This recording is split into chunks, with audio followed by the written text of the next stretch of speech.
আসসালামু আলাইকুম everyone. Daily ব্লগের পক্ষ থেকে সবাইকে জানাচ্ছি আন্তরিকভাবে শুভেচ্ছা ও স্বাগতম। আজকে ভিন্ন স্বাদের একটি বানানা কেক রেসিপি নিয়ে তোমাদের মাঝে হাজির হলাম।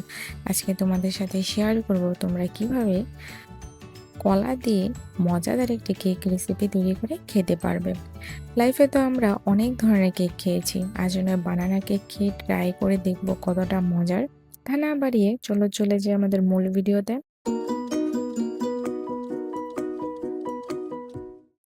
এখানে আমি একটি ব্লেন্ডারে জগ নিয়ে নিয়েছি, তার মধ্যে আমি দিয়ে দিব 1 কাপ ময়দা। ময়দাটা অবশ্যই চেলে নিতে হবে। তারপর আমি এখানে দিয়ে দিব আগে থেকে জাল করা হাফ কাপ গরুর দুধ। দিয়ে দিব রান্নার রেগুলার সয়াবিন তেল হাফ কাপ। দিয়ে দিব 1/4 কাপ এখানে গুঁড়া দুধ। 1 কাপ ময়দার জন্য আমি এখানে ব্যবহার করব বেকিং পাউডার 2 চামচ। তোমরা বাড়িয়ে কমিয়ে নিতে পারবে। দিয়ে দিব স্বাদ মতো লবণ।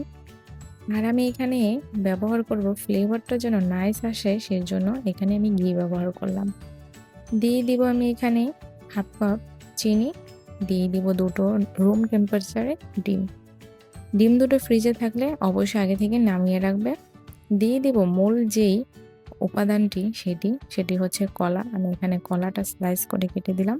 তারপর আমি এখানে ব্যবহার করব ব্যানানা এসেন্স 2 চামচ। সবগুলো উপকরণ এখন আমি মিক্স করে নেব। তারপর আমি এখন এগুলোকে ব্লেন্ডিং করে নেব। আমার এখানে ব্লেন্ডিং করা হয়ে গেছে। আমার কিন্তু কেকের ব্যাটারটা একদম পারফেক্ট হয়েছে, না ঘন না পাতলা।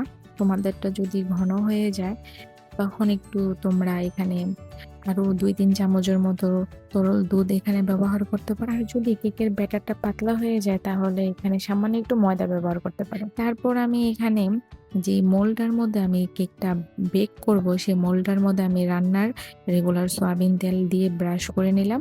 তারপর আমি মোল্ডের সাইজ মতো একটি পেজ কেটে নিয়েছি, সেটা আমি মোল্ডের উপর বসিয়ে দিলাম। তারপর আমি আগে থেকে রেডি করা যে কেকের ব্যাটারটা সেটা আমি এখন মোল্ডের মধ্যে ঢেলে দেব।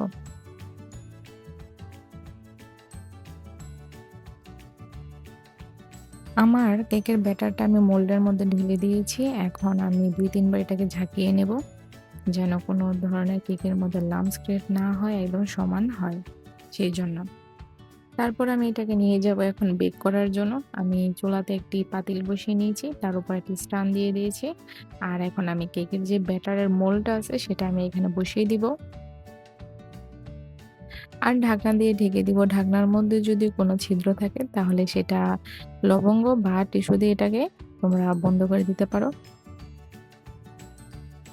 আমি প্রথমে চুলার আঁচটা 10 মিনিট হাই হিটে রেখেছি, তারপরে একদম লো করে দিয়েছি। আর আধা ঘন্টা পর আমার কেক কিন্তু একদম কমপ্লিট। ঠান্ডা করে আমি সার্ভ করে নিচ্ছি একটি প্লেটে।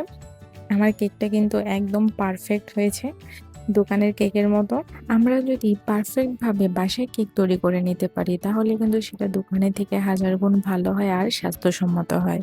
তোমাদের একটু দেখিয়ে দিচ্ছি আমার কেকটা কতটা সফট আর পারফেক্ট হয়েছে। এখন একটু কেটে নিচ্ছি। এটা তোমরা যদি নর্মাল ফ্রিজে রেখে খাও তাহলে এটার টেস্টটা বুঝতে পারবে এটা কতটা মজার। আশা করি আমার ভিডিওটা তোমাদের কাছে ভালো লেগেছে। ভিডিওটি যদি ভালো লেগে থাকে তাহলে একটা লাইক, শেয়ার এবং কমেন্টসে জানিয়ে যেও। নতুন আরেকটি ভিডিও নিয়ে খুব শীঘ্রই তোমাদের মাঝে হাজির হব। ততক্ষণ তোমরা ভালো থেকো, সুস্থ থেকো। আল্লাহ হাফেজ।